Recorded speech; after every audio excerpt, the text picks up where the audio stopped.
Shroff high school नंदुरबारवरनं ती आलेली आहे. तिने रेल्वेतील दिव्यांग स्नेही रॅम्पची ती संशोधक आहे.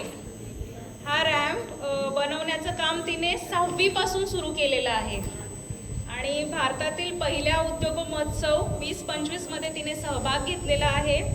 NEP 2025च्या 5व्या वर्धापना दिनानिमित्त आयोजित अखिल भारतीय शिक्षा समागम 25 मध्ये तिची निवड झालेली आहे.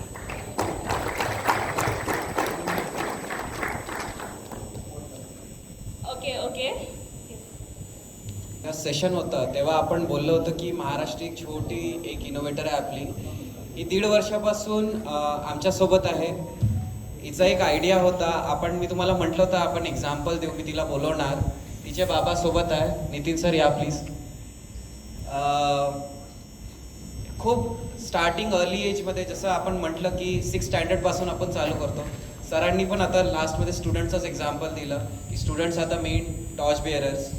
तर हिने जे केलेलं आहे ते ही आता स्वतः सांगेल आणि जसं बोलल्याप्रमाणे बोलवणार होतो ती आली आहे. आता तीच आपल्या तोंडाने तिचा एक्सपिरियन्स सांगेल. तिचं फेलिसिटेशन करू आता आपण. इनिशिएटिव्ह म्हणू शकतो. त्यांना माहिती होतं आणि त्या हिशोबाने त्यांना हेल्प केलं. तर असंच ती स्टोरी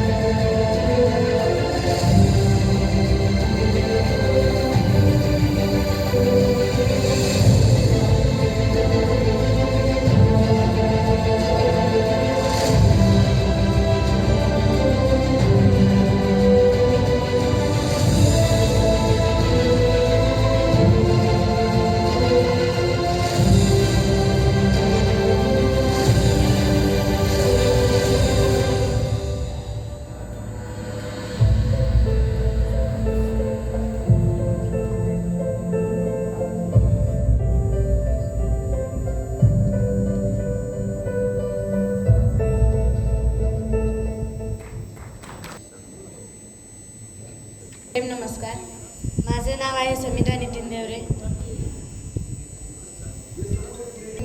देवरे. माझ्या उपकरणाचे नाव आहे दिव्यांग स्नेही रॅम्प इन रेल्वे ट्रॅव्हल. असा रॅम्प जो दिव्यांग व्यक्तींना रेल्वे बोगीत चढताना व उतरताना मदत करू शकेल.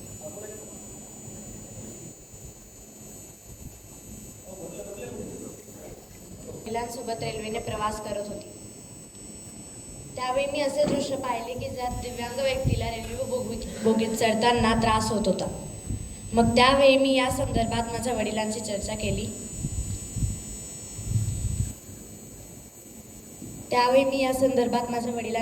केली आणि त्यांनी सांगितले की त्याविषयी यांना फारशी माहिती नाही.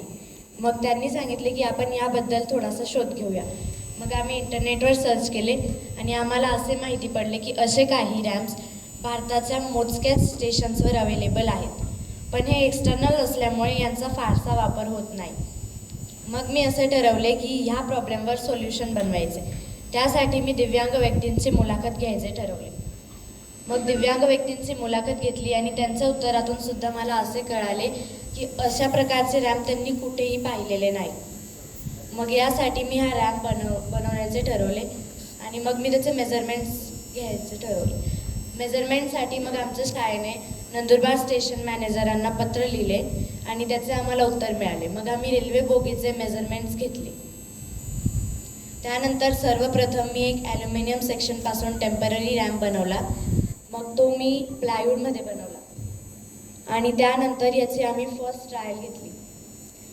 फर्स्ट ट्रायलमध्ये आम्हाला डिफिकल्टी अशी जाणवली की दिव्यांग व्यक्ती तर आत जाऊ शकत होता, पण जो त्याचा मदतनीस होता त्याला आत चढताना त्याचा पाय रॅम्पवरून घसरत होता. मग त्यानंतर मी याला मॉडिफाय केले आणि मग अशा प्रकारचा रॅम्प बनवला ज्यास मधल्या बाजूमध्ये पायऱ्या व बाहेरच्या दोन्ही बाजूस स्लायडर आहे.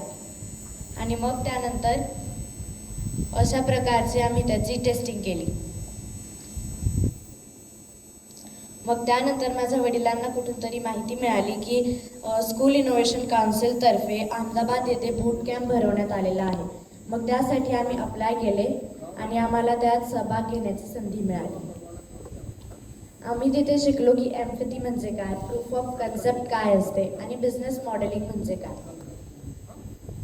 मग त्यानंतर आम्ही आमच्या शाळेअंतर्गत एक स्कूल इनोव्हेशन काउन्सिलची स्थापना केली. त्यानंतर मग मी त्याच स्कूल इनोव्हेशन कॉन्टेस्टमध्ये सहभाग घेतला. मग तिथून आम्हाला कळले की उद्यम महोत्सव 2025मध्ये आम्ही जायचे ठरवले, जे की आय हब अहमदाबाद गुजरात येथे भरवण्यात आलेले होते. मग मी स्कूल इनोव्हेशन कॉन्टेस्टच्या नॅशनल राऊंडसाठी सिलेक्शन झालं आणि तेथून आम्हाला 1.5 लाखाची फंडिंग मिळाली. आता आपण याचा थोडासा लहान व्हिडिओ पाहूया.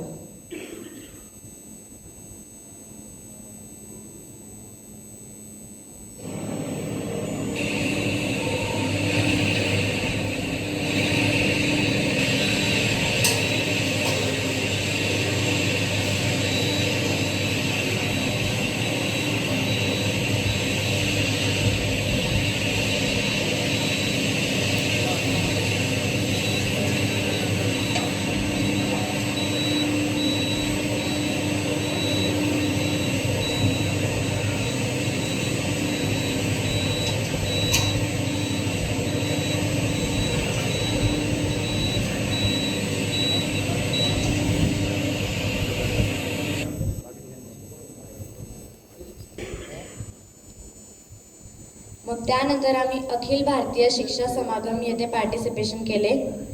तेथील हे काही फोटोग्राफ्स, जे की भारत मंडपम न्यू दिल्ली येथे होते.